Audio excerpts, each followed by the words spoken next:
All right. Welcome to the Unfazed, Unedited podcast, where we provide commentary on complicated topics in an uncomplicated format.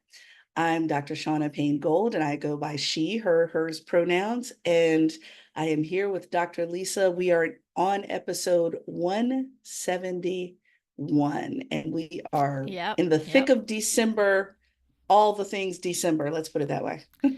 Yes, this is our penultimate episode of the year. I just wanted to say that word again Penultimate, because I know, when do you ever get to say penultimate. penultimate? Um, Exactly.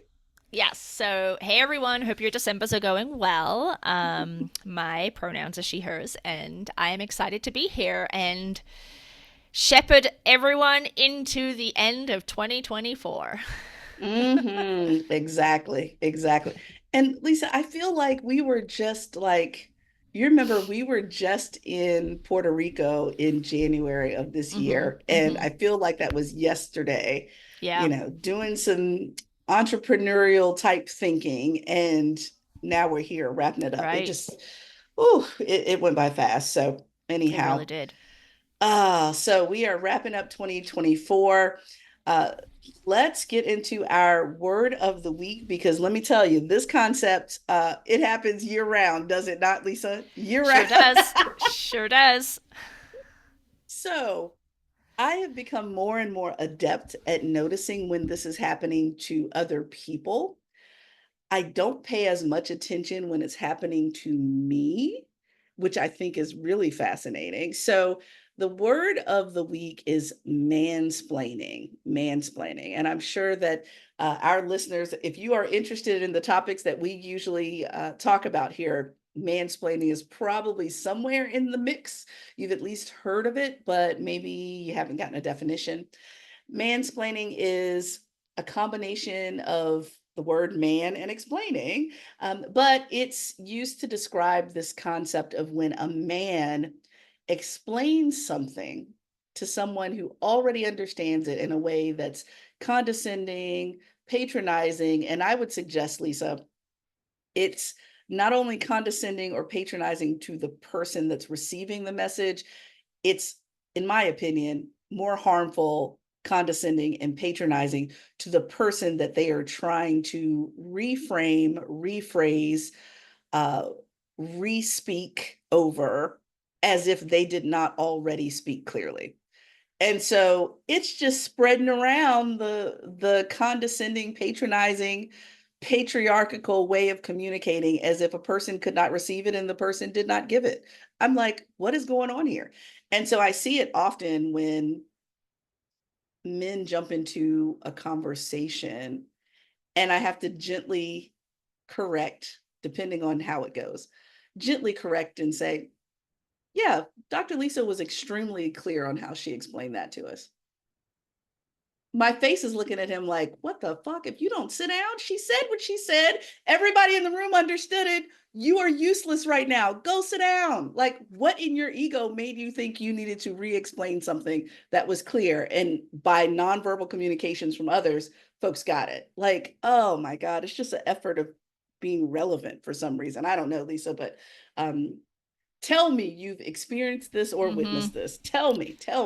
Oh, yeah. Like, I mean, I have experienced it my entire career, whether or not I identified it as such earlier in my career. But, I'm a big sharer of podcasts and articles that I find interesting. And often, if I send those to men in my life, I might get a response back where the man is telling me the content of the thing that I sent them, which seems unnecessary since I've obviously read it and listened to it and then emailed it to you, because I thought maybe you'd like it, and then you're coming back to me to explain what the message was.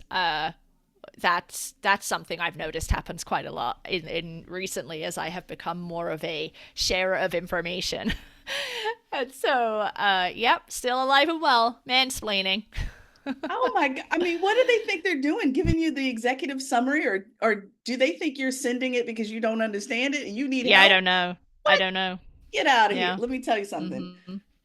Dr. Lisa Inkerfield is probably the last person that needs you to help her to understand something. Okay? Last person. What in the world? Oh my gosh. Yeah, yeah.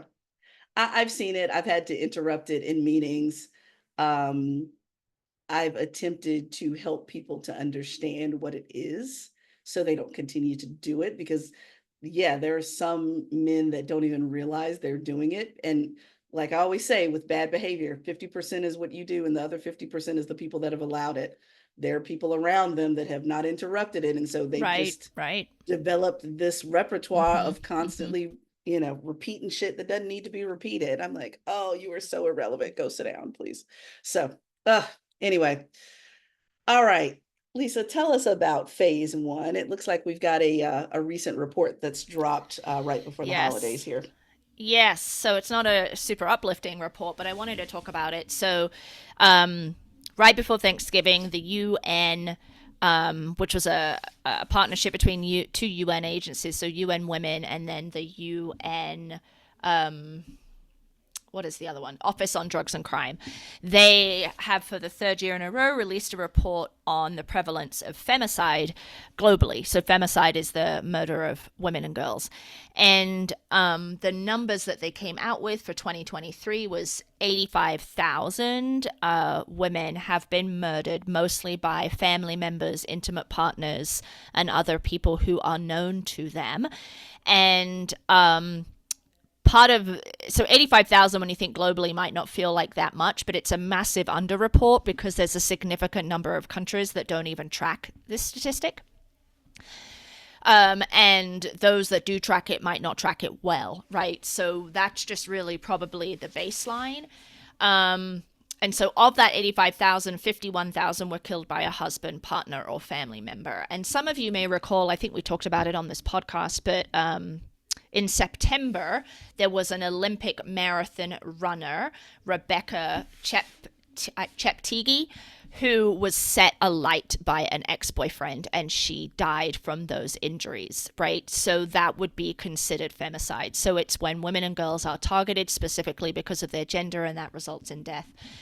And so one of the pieces when I was listening to some reporting on this was a statement that the home is that one of the least safest places for women, right? And when we think about the home and going home and being safe in your home and kind of, I think that that's quite a jarring statement, that actually being in the home may not be very safe for a lot of women. And the other thing I just want to say is that it's really easy, I think, particularly for people in the US or people in Europe, to believe that this violence against women and femicide in particular is a thing that happens in quote unquote other countries.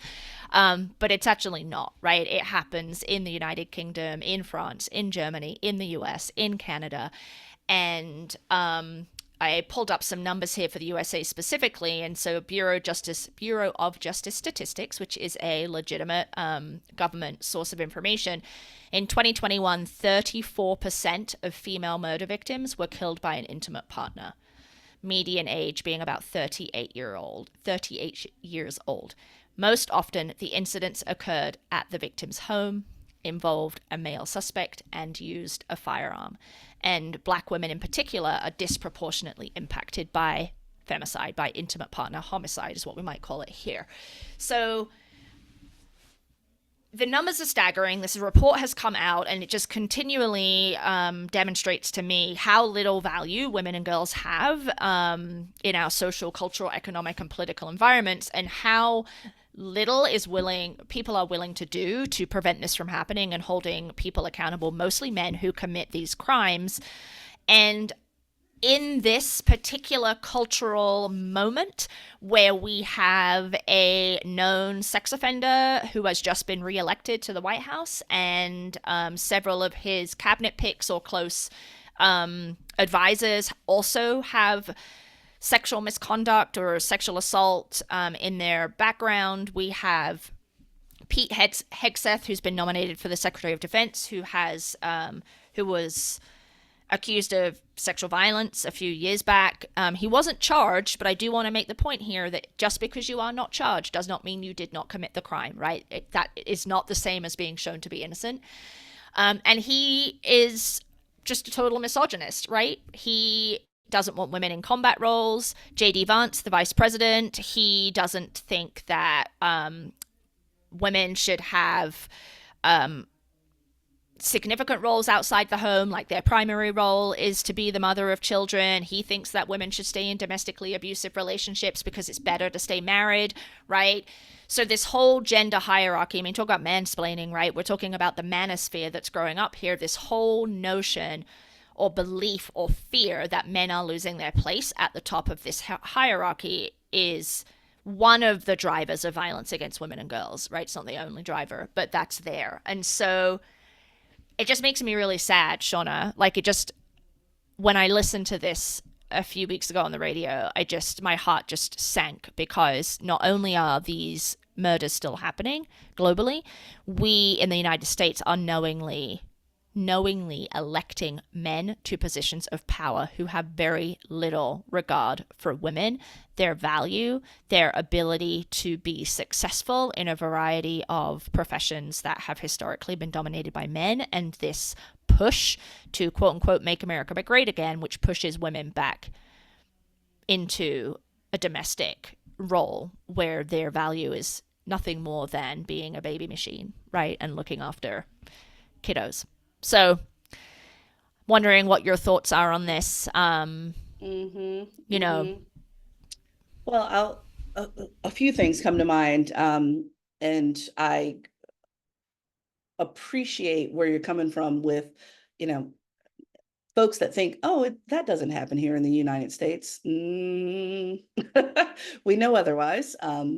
We know professionally, yes, we know otherwise. So something that I don't even think I've shared with you, Lisa, before is when I went to secure a divorce attorney, the one of the first things that he went over on his checklist was, number one, were there any firearms in the home? Which, yes, they are. In fact, I still have them, and they're firearms that were passed down to me from my grandfather, hunting rifles and things that he used when he was living. And so I said, yes, I sure. I'm from Southern Virginia. I'm from the country. Having a firearm in the house is like, me going to get a butter knife out of the kitchen. Like, it's there. Um, but that was one of the first questions. And then the second statement was, you need, if they belong to you, you need to remove them. If they belong to your partner, you need to remove yourself. Figure out which one you're going to do. That was the very first thing.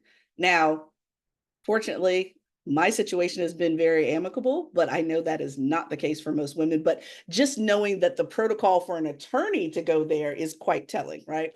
That's one of the things that just came to my mind. The other thing that came to my mind too is that when we continue to demonstrate the lack of value for women, then believe them. I kind of feel like the Maya Angelou approach applies here, is that I've seen this kind of play out in multiple ways for multiple identities too often, where I care about my daughter or daughters, but I don't care about women. I care about my wife, my partner, but I don't care about women globally. I care about my sister, but I don't care about women broadly. And that to me is, I mean, how much more disjointed can you be from individual versus systems?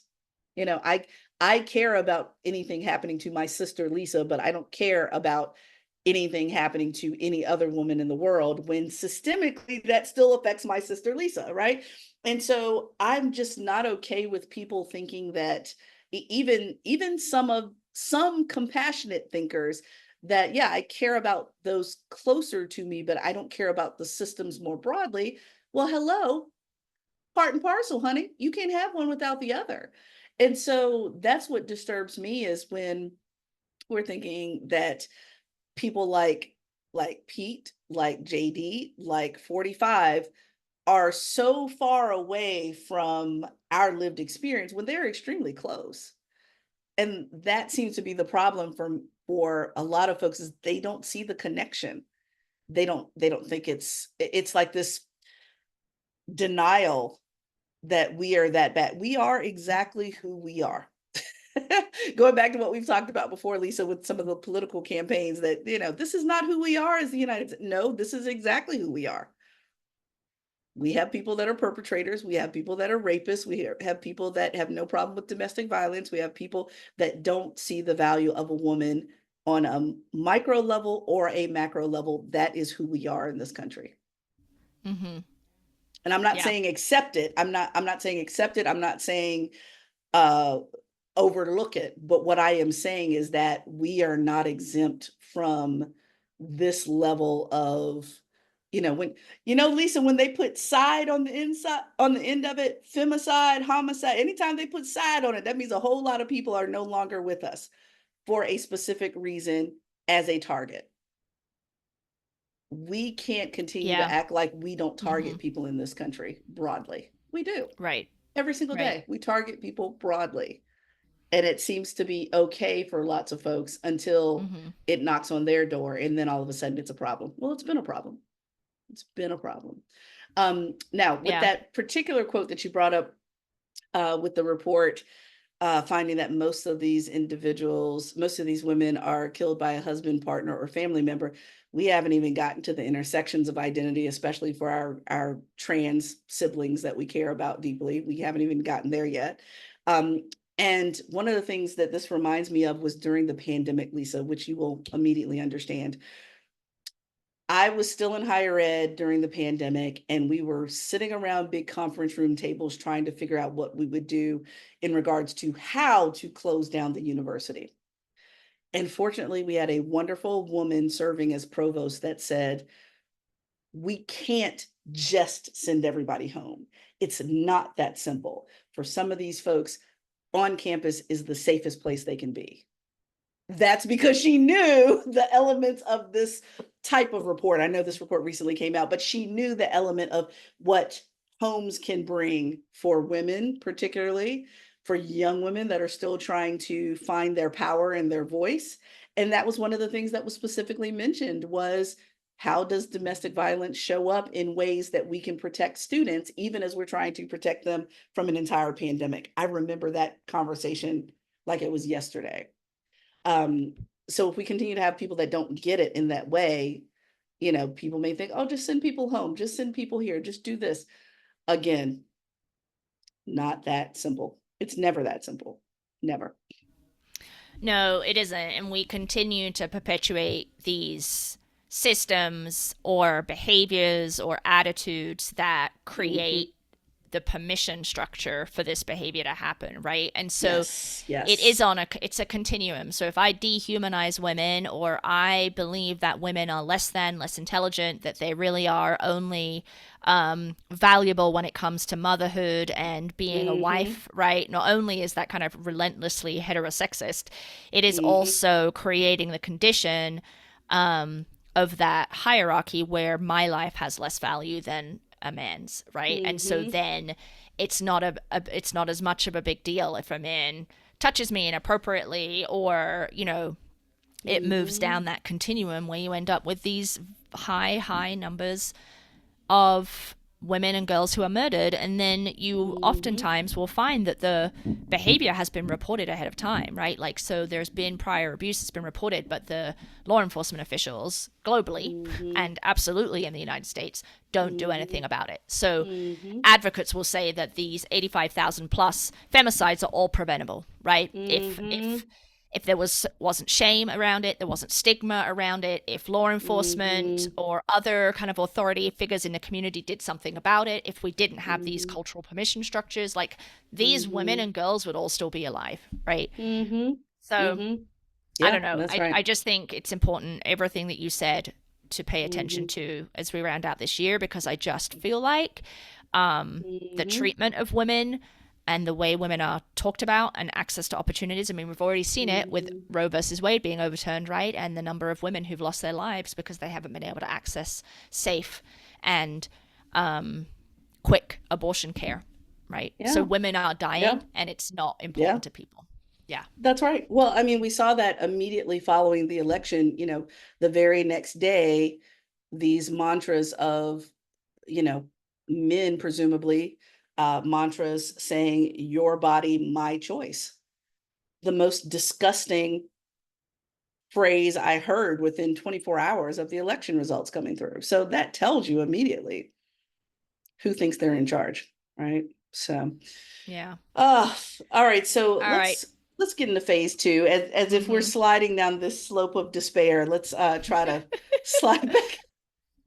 Oh. Oh, but look, I was not surprised with phase two, Lisa, when I saw on the news that Walmart joining with other organizations is starting to roll back DEI policies and practices, right?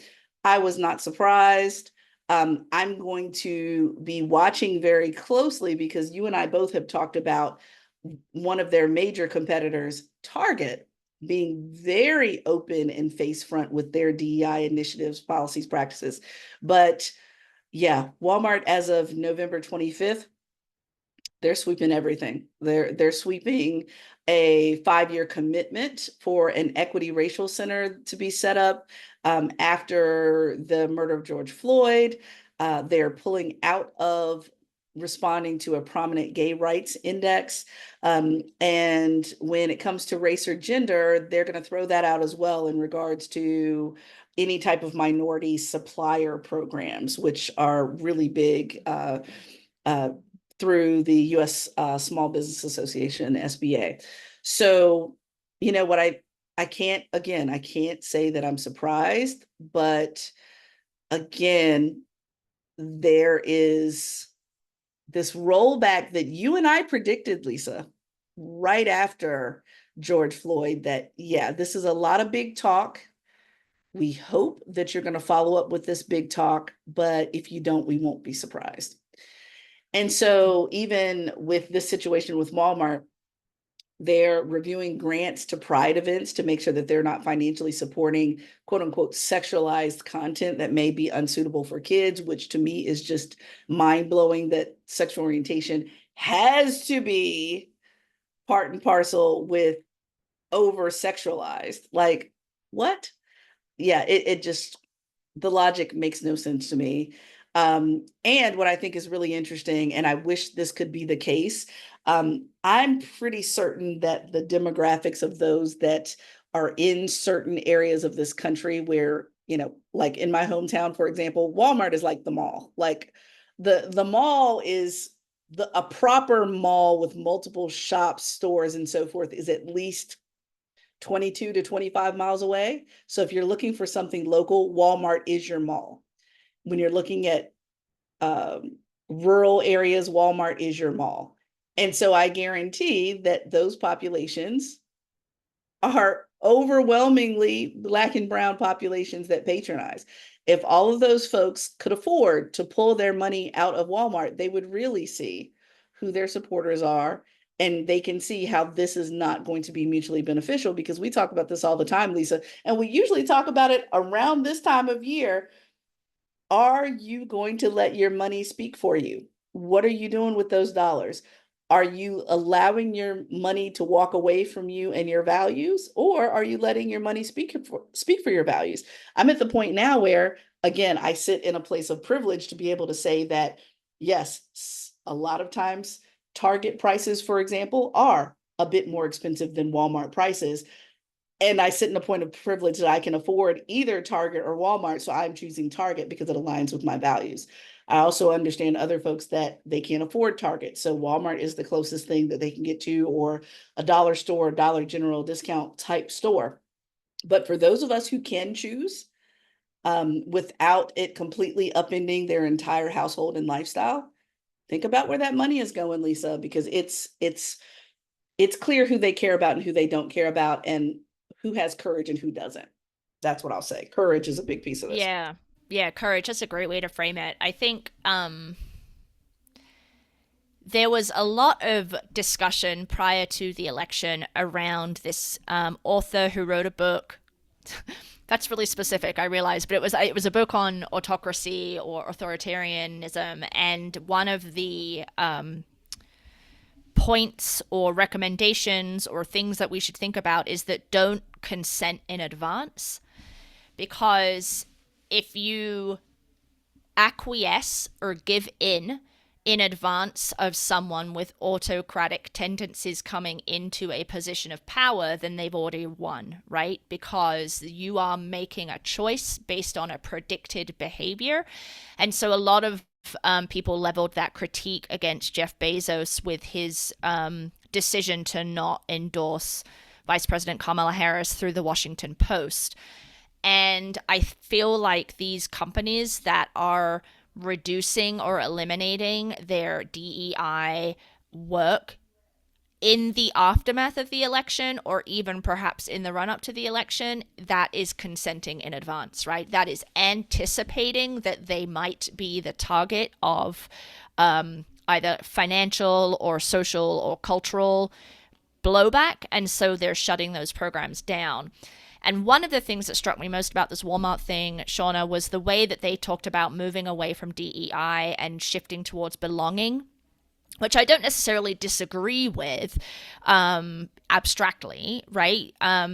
But if you want everyone to feel like they belong in your stores, whether that's customers or people who are working for your organization or suppliers, if you are quote unquote neutral or you don't do anything to rectify the exclusion of the past, then your belonging really only applies to the people that have always belonged, which is white, cisgender, That's right. men, That's right. able-bodied, right? And so Mm-hmm. Mm-hmm. the doing nothing actually just perpetuates the status quo, and the status quo is comfort and belonging for white people, right? It isn't comfort and belonging for anyone who doesn't fit that mold. And so this is where I get really, really angry with Walmart and other companies that are making these decisions, because there is a very evidence-based history of exclusion for people of color, for disabled people, for transgender people, for gay and lesbian people in our community, long-standing documented exclusion. And so the only way to rectify generations of exclusion is to create action that accounts for that deficit, right? And if you don't do that, then you are maintaining that hierarchy, even if you are not actively doing so through policy, right? And you're acquiescing in advance. You're basically giving in because you're fearful that this new administration is going to do something that's going to harm your bottom line, right? So you don't give a shit about belonging, right? Yeah. Well, and again, those systems, I mean, belonging, as you know, Lisa, again, we have to make sure that they are not just blowing smoke in regards to belonging, knowing that it's hard to measure, right? So, sometimes goals or values are selected intentionally because they're hard to measure, which means they're highly subjective. So, who gets to say whether we truly met this goal or not? We can always say we met this goal because it's just that ambiguous, right? So, when it comes to other things like diversity and numbers and equity, equity numbers particularly, those are things that we can measure. Like, we can concretely say we have this percentage of Black and brown people that work at etc. We know concretely that we have this percentage of people that use Walmart benefits as employees. We know those are very concrete and measurable, but oftentimes when it comes to belonging, that's very much a individual perception. And for those that feel that they belong the least, they are also least to self-report that they self-belong. So with that, that's what to me, I'm like, yeah, that's a courage thing to me. And belonging is so ambiguous that it put it this way, I don't even want to say ambiguous, it's safe. It's safe.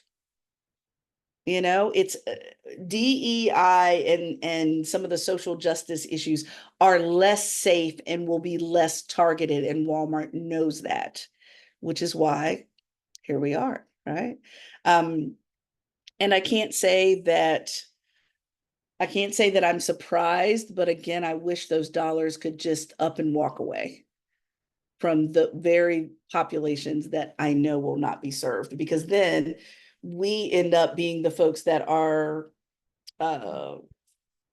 we are supporting folks again that are not going to return the favor. It's just very clear. So I'm not surprised. Just add them to the list of folks, that are pulling back on their plans. And as we said previously, Lisa, we told people keep watching for who stays the course and who deviates. I give credit to folks that are staying the course, like Target is staying the course. Last I checked, Old Navy is staying the course. There are a few brands that are staying the course with their work. And then there's others that are like, okay, I'm good. Time to retreat, retreat, retreat, retreat. Um, where's Walmart? Walmart is in Bentonville, Arkansas, right? Yep, yep. Well, what's the Mm. political leaning in Bentonville, Arkansas? Yeah, So, given that I can't say I'm surprised. I won't even say I'm disappointed anymore. I'm just right. expecting it now because Hmm. we've been past this rock before, right? Um, yeah, so not surprised. My dollars will go elsewhere. What happened to those on a previous episode? You talked about a couple of potential clients who had emailed you saying that they were putting a Mm-hmm. pause on their DEI projects until after the election. Do you have an update on that? Mm-hmm. Mm-hmm. Funny that you mentioned that. Yes, I do have updates on both of those within a week following the election. We received our team that spent hours and hours and hours writing these two proposals, got separate emails, deeply apologetic that they would not be able to move forward with the project. They explained that, we realize how much work, time, and energy goes into these proposals, but unfortunately, it's not the right timing for this project to go forward, blah, blah, blah, blah, blah, blah. And so, you know, I feel like, of course, it's maddening for those of us that put so much time and energy into that. But also at the same time, I'm with you, Lisa, in what you mentioned earlier around, do you want to be in a context where the work is not going to take hold either? I mean, it's a catch 22, yet at the same time, all the folks that are on that proposal list, they're still coming up the shortest with this because they don't get compensated for that time. They don't get payback for all of the investment that they put into understanding what was needed and how they could respond. And so, yeah, you just can't get those hours back. And I'm not surprised. But you see how that happened, like literally a week after. Wow. Yeah. There we go. Acquiescing in advance. Already In lying, advance. already rolling over, right? Those spines are just disappearing. Mm-hmm. Poof. Yeah. Mm-hmm. Exactly. All right. Exactly. So, with that depressing reality, let's transition here to our final phase, phase three, which we're hoping might be a little more uplifting, but maybe not, because it's Yes. holiday season. Obviously, we just went past Thanksgiving, which is a big holiday in the United States, and we're heading into a lot of Christian holidays, not holidays for everyone, obviously. Mm-hmm. And so there is often end of year gatherings that happen, and given our political climate, those can be fraught. So I think, Shaunna, you were in a conversation recently where you heard some pretty good ideas or strategies about how to manage those difficult conversations. So please do share. Oh, I wish I had known some of this stuff like years and years and years ago. I mean, my family doesn't get into a lot of those topics over the holidays and so forth, but at the same time, I know friends, family, loved ones that intentionally avoid friends, family, and loved ones because they don't want to get into these conversations. When I was directing a multicultural center and working with LGBT student groups and so forth, many students were like, nope. I am hanging out with my friend. It is going to be Friendsgiving from here on out because I'm not even creating the space for that. I'm not going to spend time, energy, hours of travel just to get to a place or space where I'm not seen as fully human. I'm with that. I'm down with that. But I heard some of these wonderful ideas. And so I'm hoping that our listeners can hopefully use these ideas, which I think are really interesting. The first thing I think is really interesting is just simply setting up a separate space for those who want to go there in that conversation, right? Now, I'm not saying take folks out back. That's not what I'm saying. But what I am saying is One example was creating a politics room where there wasn't a back and forth, tit for tat, angry debate over Thanksgiving meals or holiday meals, but it was more so if you want to have a conversation about that topic, there's a separate room for that so that everyone else can continue to enjoy the family time. And it didn't have to overrun anything else that was going on, and folks that didn't want to be involved weren't coerced into doing so. I really like the politic room.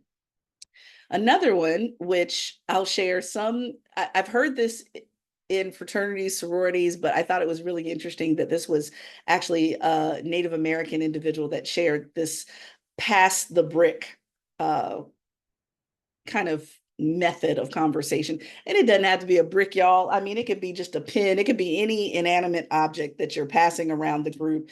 And only the person who has the inanimate object, whether it's a pen, whatever it is, they are the only one that can speak in that moment, which I think is also very powerful. If you can have that much control over a room, that can be very powerful because it does remind people that listening is much more important than speaking in that moment.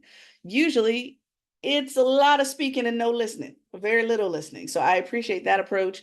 And then one person mentioned that, hey, we have lots of space in our home for folks that want to have those types of conversations. We have a fire pit and in the backyard where people can go out, they can take some s'mores out there, they can take their coffee, what have you, but they can be in a different space to think differently, process differently, share differently.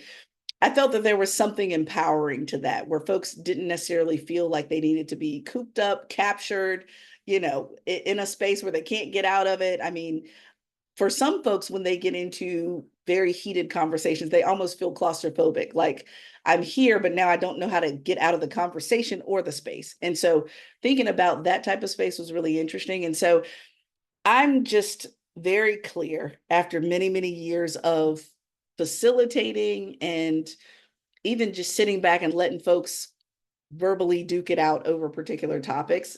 We as a country are not good at disagreement. Disagreement turns into war, whether it's family war or actual war. We don't know how to just sit with disagreement. And Lisa, I think, going back to one of our previous conversations, the goal doesn't always have to be for everybody to be on the same page. The goal doesn't have to be, Lisa, you must think the way I do, or else you are no longer human to me. That's not it. And I don't think, even from a young age, we learn in the United States how to disagree agreeably. Like it's no, I must rip you to shreds if you don't agree with me. That's I don't know. I feel like that's part of our culture of competition in this country that doesn't have to be that way, but we feed it. We feed that monster quite a bit. Yeah. The passing the brick, I like about 20 years ago, actually, I first encountered that. Not necessarily a brick, but, listening circles where only the person who was holding whatever item it was could talk. And it was new to me. And it's hard. It's pretty hard because if someone says something that you like vehemently disagree with, right, you're not allowed to say anything until you get the object back. Whether or not it leads to, I don't know, a calmer environment, I don't know, in a kind of family situation where things are really fraught. But I think it's an activity that you could potentially, if you have a family or a group of friends who does want to try and engage with each other, and understand each other's viewpoints differently, because to your point, right, it focuses on the listening, not the speaking, and that's the part that we miss. I just a few days ago listened to a podcast about the science of disagreement, and there are these two faculty members who, one is politically left of center, one is politically right of center, and they have some pretty fundamental disagreements around ideological things. But they've been married for a very, very long time, and they actually research this stuff. And there's the field of neuroscience is actually dipping its toe into what happens in the brain when there is a disagreement. And what I understand from the podcast is up until fairly recently, you couldn't look at multiple brains at the same time.